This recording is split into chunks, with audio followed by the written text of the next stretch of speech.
चढ़ाऊ करूँ।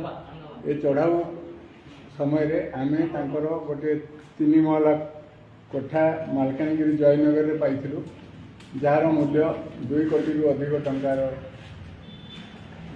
मूल्यांकन कराई।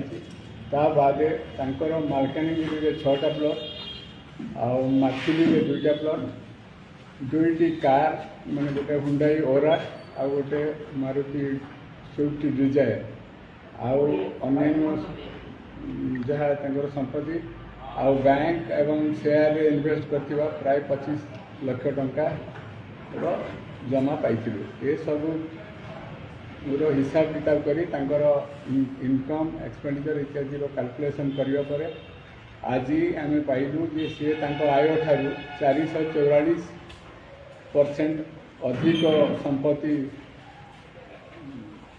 करिसंती। या परे तांको आमे गिरफ करथिलु आज यही संक्रांत रे Koraput vigilance case number 40 date आज 27/12/2025 तांकर एवं तांको वाइफ के नाम रे आमे करिचु एवं एबे तांको गिरफ करा जायछि, कोर्ट चालान करा जाउछि। सर वर्तमान सुधा संपूर्ण संपत्ति से ना आउरी तदंत चली तदंत तो आउरी जहाँ भी बाहर देखा, किंतु एबे सुधा आमे एतिकी फाइनल पाइछु।